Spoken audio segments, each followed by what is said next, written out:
Hi, this is Harshada Puyuri from MSIS department. We have done an analysis on the bus transit system that operates at the Oklahoma State University in Stillwater campus. I have achieved this along with my team members. Hi, I am Siddhartha from MSIS department. And hi, I'm Ritu Golikar from MSIS department as well. Let's move on to the presentation. Before moving on with our analysis, let me first talk to you about our client. Our client is OSU Transit System Services, which provides bus services which starts early in the morning at around 6:20 a.m. and runs till late in the night till about 10:30 p.m., covering both on-campus and off-campus zones. Currently, a fixed route-wise schedule is being followed by the transit services. Well, what is our role in this project? Our role is to analyze the schedule and also determine the time when the commuter traffic is high and how to optimize the schedule. Have you ever received complaints about students or faculty members waiting for a bus at the university bus stop for a very long time? Well, you must have. And also, have you thought when the commuter traffic is high or less, and how could this help us determine the schedule?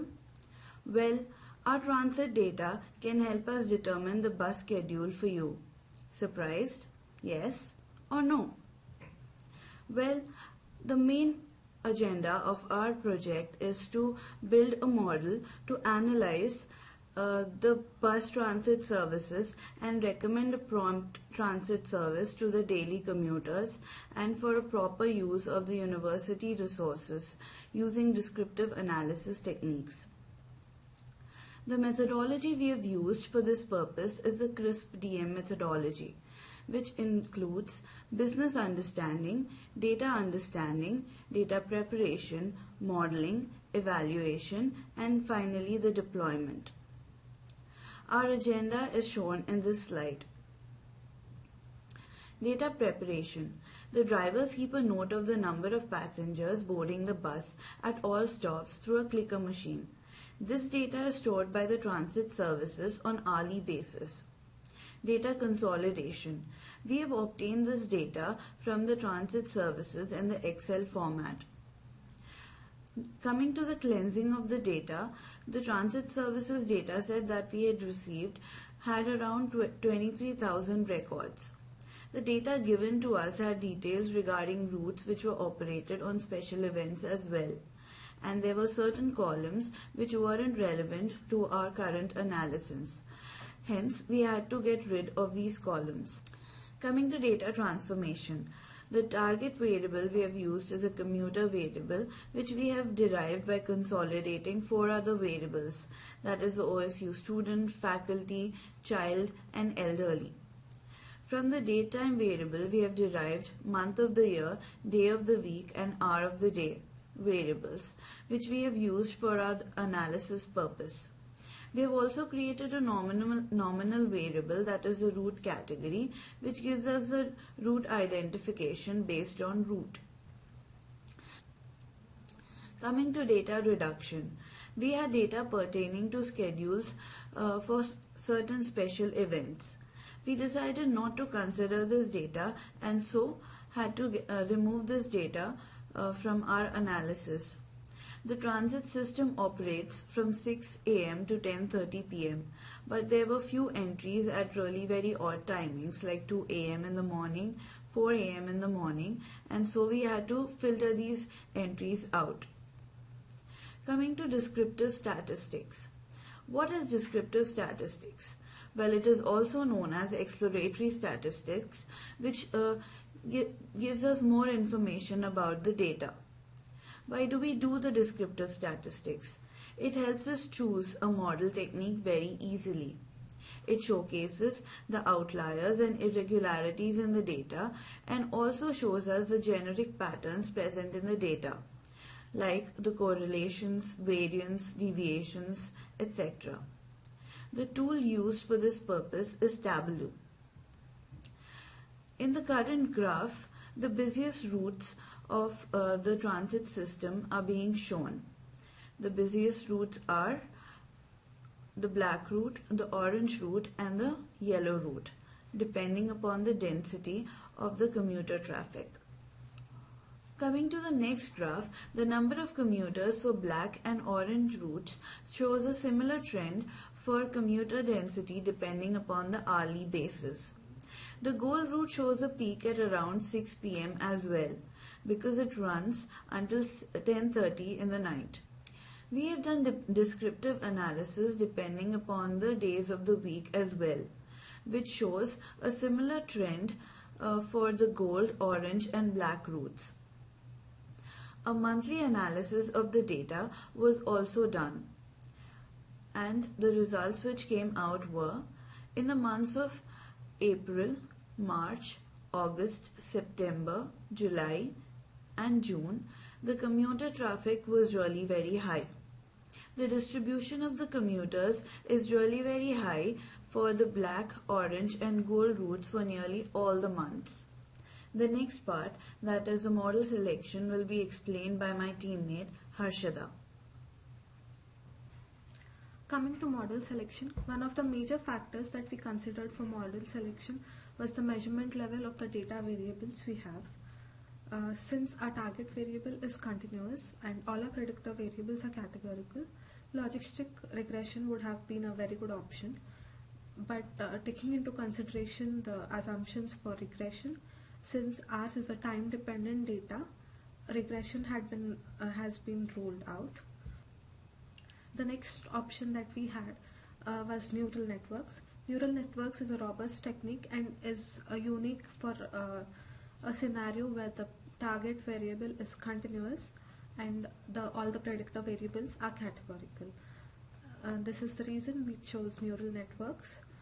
Then we moved on to classification, as there were no linearity assumptions that were required for classification. In classification, we chose two techniques. One is CADE, that is chi-square automated interaction detection, and CART, that is classification and regression technique. Data splitting. We split our data in 80:20 ratio for training and validation. Since ours is a descriptive analysis, we aimed at building models on the training data and test these models on the validation data in order to know the best fit and also to avoid overfitting of the models. Coming to modeling, we'll see neural networks first. Neural networks uses number of techniques such as gradient-based training, fuzzy logic, Bayesian method in order to come up with a model. This model consists of number of layers with interconnected nodes, and each node has an activation function. So as you can see in the slide, for our neural network model, the highest predictor importance has been given to the root category, followed by R of the day.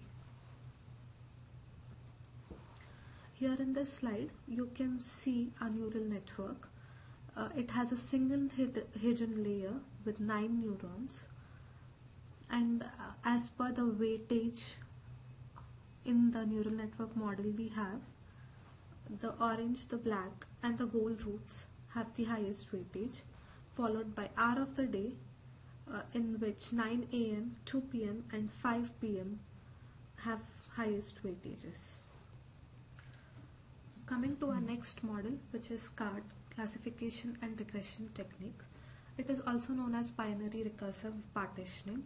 Binary because each time it divides a node into 2 binary nodes, and recursive because it runs this on every child node. It does this using a yes or no algorithm based on certain splitting principles. It determines the best among these splitting rules using the Gini index. Also, it comes up with the best tree based on the error rates or costs. CART also does learning and subsampling for large data sets and cross-validation for small data sets in order to come up with the best tree. In the slide, as you can see, we ran CART on our entire data, wherein it took the root node as the root of the bus and divided it into 2 nodes, one node consisting of black, orange and gold, which had the high commuter frequency, and it clubbed all other routes into the other node.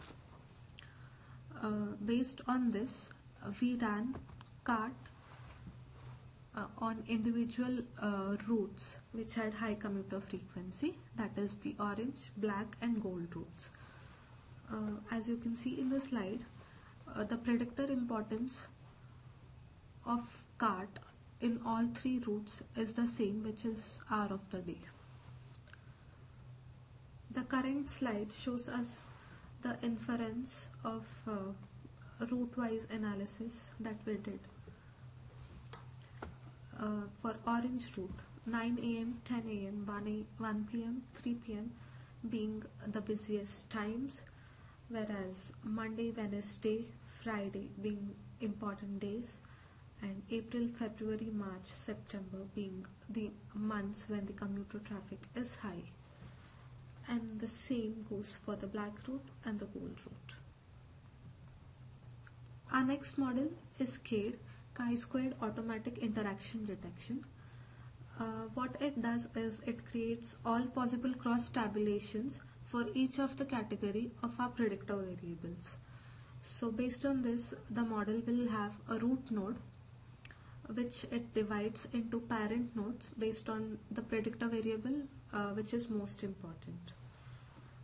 Then these parent nodes are further divided into child nodes, and the classification continues until the terminal nodes are reached, wherein no further classification is possible.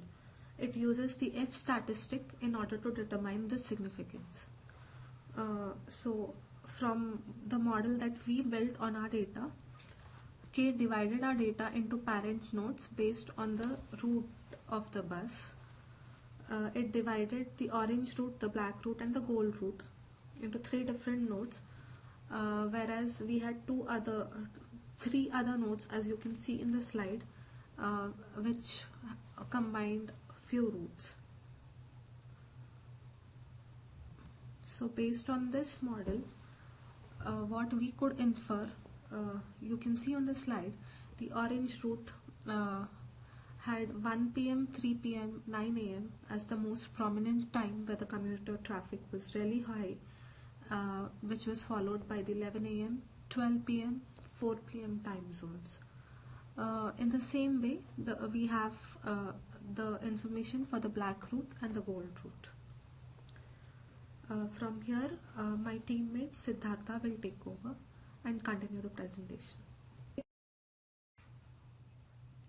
Now that we are done with building the models, it is time to assess the models and select the best one. There should be an assessment metric to assess how well the model predicts the target variable. We used mean absolute error, or precisely MEI, for model assessment. MEI is the statistical measure of dispersion. So the lower the MEI value is, the better is the model. MEI is computed by taking the average of the absolute errors of predicted y cap values relative to the actual y values. The same is represented in the mathematical formulation. Here are the assessment results of CART, CADE and neural network. At this stage, I would like to point out the results from training and validation datasets. For each of the models, we can see the results from training and validation datasets to be pretty close. Let us look at brief summary of the assessment metric for each of the models. CART came up as the best model with MEI value of 3.34. CADE is the second best with MEI value of 3.38. Neural network is the least preferred model with MEI value of 3.6. MEI is not only the reason to say that CART is the best model that fits our data. Even the way the child nodes were divided is in par our objective. That is, busiest routes are on one node and less frequent routes on other node. So without any doubt, we can say that CART is the best model for our analysis.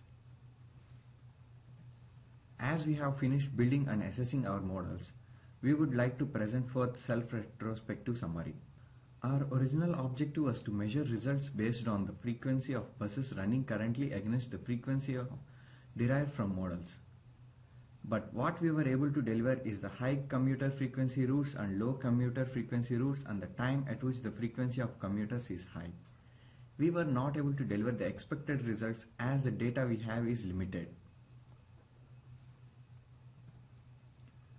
Coming to the lessons learned, the data cleaning and data transformation part is most tricky and more time should be spent on that. One should have a good knowledge on the model to be selected for the given type of input and target variables. For example, we have an independent variable R of day, so we should be careful about selecting regression as the basic assumption of the data independency is failed for time series variable. And last but not the least thing we learned is that we should not blindly stick to the motive but also observe the patterns hidden in the data. Coming to the conclusion, our analysis results in the following observations.